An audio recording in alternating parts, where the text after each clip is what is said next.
आज हम पढ़ेंगे refraction of light through parallel slides. मतलब बहुत सारा स्लैब है ट्रांसपेरेंट, जैसे कि ये मान लो एक ग्लास का स्लैब है, ये किसी दूसरे मटेरियल का स्लैब है, और भी हम स्लैब ले सकते हैं। यहाँ पे 2 स्लैब लिया, हम 3, 4, 5 कुछ भी स्लैब ले सकते हैं। हम अपने आसानी के लिए यहाँ पे 2 स्लैब लिया, और एक रे ऑफ लाइट जो है एयर से होते हुए इस पहला स्लैब में दाखिल होता है, रिफ्रैक्शन का प्रोसेस होता है, फिर उसके बाद वो दूसरे स्लैब में दाखिल होता है, फिर यहाँ पर रिफ्रैक्शन होता है, फिर बाहर वापस एयर में निकल जाता है। यानी एयर से दाखिल हो रहा है और एयर में निकल जा रहा है। बीच में 2 डिफरेंट स्लैब को रखा गया है डिफरेंट मटेरियल का। पहला स्लैब का रिफ्रैक्टिव इंडेक्स है म्यू बी, दूसरा स्लैब का रिफ्रैक्टिव इंडेक्स है म्यू सी, और एयर का रिफ्रैक्टिव इंडेक्स को मान लिया म्यू ए। ठीक है, और हम देखते हैं क्या होता है। चूंकि पहले में क्या हो रहा है, एंगल ऑफ इंसिडेंट I1 बन रहा है और एंगल ऑफ रिफ्रैक्शन R1 बन रहा है। फिर वो दूसरे में जब दाखिल होता है तो पहला ये वाला R1 है तो ये भी R1 होगा, तो ये एंगल ऑफ इंसिडेंट R1 है तो ये एंगल ऑफ रिफ्रैक्शन R2 हो जाएगा इन दोनों स्लैब के लिए। फिर इस स्लैब से जब बाहर निकलता है तो R2 हो जाएगा एंगल ऑफ इंसिडेंट, और I1 हो जाएगा एंगल ऑफ रिफ्रैक्शन इस स्लैब और एयर के लिए। और चूंकि एयर से निकल कर एयर में आ जा रहा है तो ये I1 और यहाँ पे इमर्जेंट I1 ये दोनों बराबर होगा। ये पहले भी प्रूफ करके हम दिखा चुके हैं कि किसी भी स्लैब में दाखिल होने वाला रेज और उससे बाहर निकलने वाला रेज दोनों आपस में मुतवाज़ी यानी पैरेलल होता है। इसलिए I1 का वैल्यू और ये अगर I1 दोनों सेम होगा। ठीक है, अब देखो अगर रिफ्रैक्शन का लॉ को, सेकेंड लॉ को अप्लाई करेंगे इन दोनों मीडियम के लिए, यानी एयर से जब लाइट दाखिल होता है पहला स्लैब में, ठीक है, जिसका रिफ्रैक्टिव इंडेक्स म्यू भी है, तो हम क्या लिख सकते हैं, sine I1 upon sine R1 equal to mu refractive index of B with respect to A, यानी जिसको ऐसा भी बोला जा सकता है mu B by mu A. ठीक है, इसको इक्वेशन 1 बोल दो। इसी तरह अब जब ये स्लैब बी से स्लैब सी में दाखिल होता है रे ऑफ लाइट, तो क्या होता है, ये वाला R1 हो जाएगा एंगल ऑफ इंसिडेंट और R2 हो जाएगा एंगल ऑफ रिफ्रैक्शन। तब अगर इस केस लॉ को अप्लाई करेंगे तब क्या हो जाएगा, sine R1 upon sine R2 equal to mu C with respect to B. इसको ऐसा भी समझा जा सकता है mu C by mu B, ये इसको क्वेश्चन 2 बोल देते हैं। अब जब सेकेंड स्लैब से भी लाइट दाखिल होने के बाद यहाँ से कहाँ निकल जाता है, एयर में, तब सेकेंड स्लैब और एयर में अगर इसका सेकेंड लॉ को अप्लाई करते हैं, sorry refraction law of refraction का सेकेंड लॉ को, तो क्या बनता है, R2 by sine I1 equal to mu A by mu C. इसको ऐसा भी लिखा जा सकता है mu A by mu C. इसको इक्वेशन 3 बोल रहे हैं। अगर हम इक्वेशन 1, 2, 3 सबको मल्टीप्लाई करते हैं आपस में तो क्या हो जाएगा, sine I1 upon sine R1 into sine R1 upon sine R2 into sine R2 upon sine I1 equal to, यहाँ पे क्या आया, पहला वाला में mu B with respect to air into mu C with respect to B into mu A with respect to सी।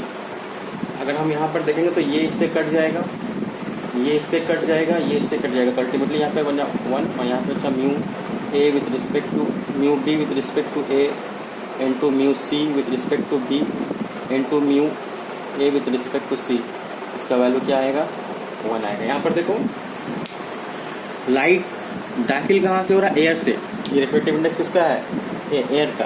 कौन सा medium में दाखिल हो रहा है, बी में, तो refractive index of B with respect to A into, फिर बी से कहाँ जा रहा है, लाइट सी में, तो refractive index of C with respect to B, उसको इनटू करेंगे किससे, फिर थर्ड में क्या आ रहा है कि सेकेंड स्लैब से फिर वापस एयर में आ जा रहा है, तो क्या होगा, refractive index of A with respect to से, यानी कि एयर से निकला, दाखिल हुआ और फिर एयर में आकर निकल गया।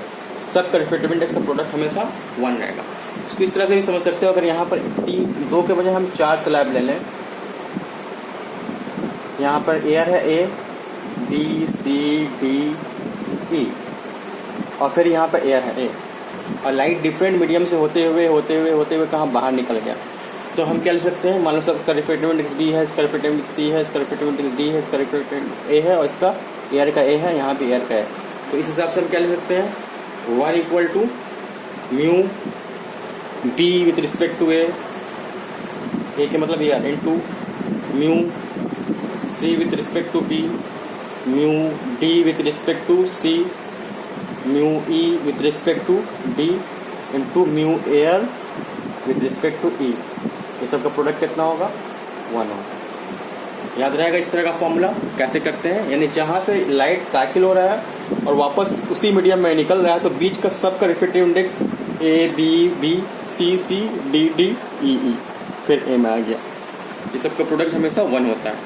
ठीक है, देखो अभी जो प्रॉब्लम सॉल्व किया उस refraction of light through parallel slab, उससे रिलेटेड एक क्वेश्चन है, हम लोग इसको सॉल्व करने की कोशिश करेंगे। क्वेश्चन में गिवन दिया हुआ refractive index of water with respect to air A is equal to 1.33, refractive index of oil O with respect to water is equal to 1.45 and refractive index of glass with respect to oil is equal to 0.78। तो find करने बोल रहा है refractive index of glass with respect to air कितना होगा। हमको अभी पता चला एक फॉर्मूला कि अगर एयर से स्टार्ट हो रहा है refractive index of water with respect to air into refractive index of oil with respect to water into refractive index of glass with respect to oil into refractive index of air with respect to glass equal to 1 होता है। यानी air से start होकर air में खत्म हो रहा है, बीच में ये जी जी ओ ओ डब्ल्यू डब्ल्यू आ गया, समझ में। तो इसका वैल्यू कितना होता है, 1 होता है। हमको ये वाला पता है, ये पता है, ये कितना है, ये है 1.33, ये कितना है 1.45, ये कितना दिया हुआ है 0.78 और ये वाला मालूम करना है। अगर चाहे हमको मालूम कर क्या करना है, refractive index of glass with respect to air मालूम करना है, लेकिन यहाँ पे निकल रहा है क्या refractive index of air with respect to glass. कोई बात नहीं, हमको इसको पहले मालूम कर लेंगे। ये होगा कितने के बराबर, इसको अगर हम मल्टीप्लाई कर देते हैं तो कितना होता है, देखो मल्टीप्लाई होकर करीब करीब ये आएगा 0.666 या 667 भी बोल सकते हो रफली इनटू ये। अब 0.667 सॉरी ये 0.666 नहीं आएगा, ये आएगा रफली 1.5 के आसपास आएगा मल्टीप्लाई होकर। ठीक है, तो सिर्फ 1.5 इक्वल टू क्या हो जाएगा 1/√A/G।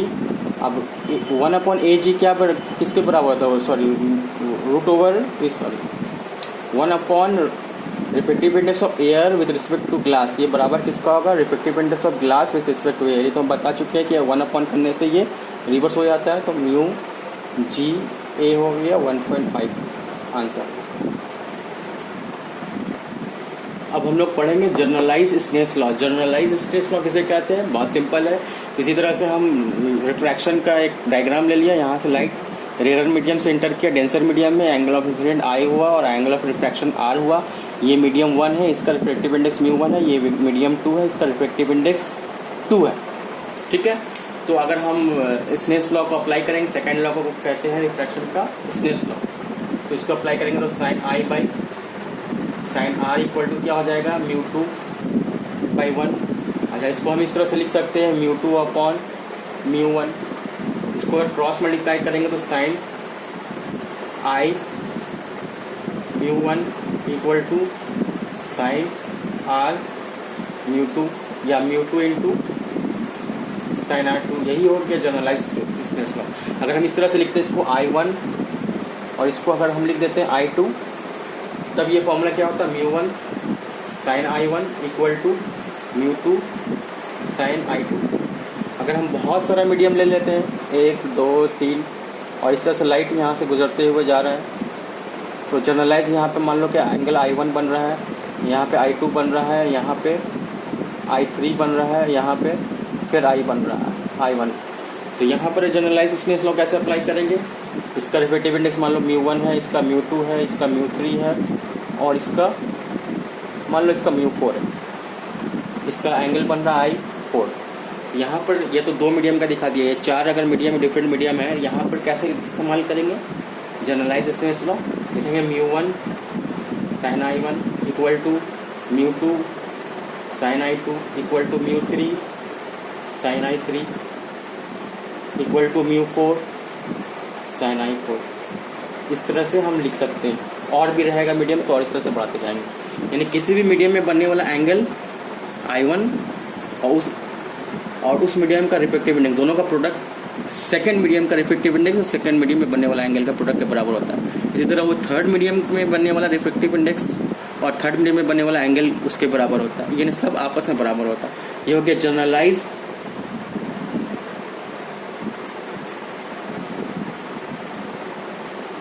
Snell law. ठीक है, एग्जाम में आता है जनरलाइज स्नेल लॉ को ड्राइव करके दिखाओ।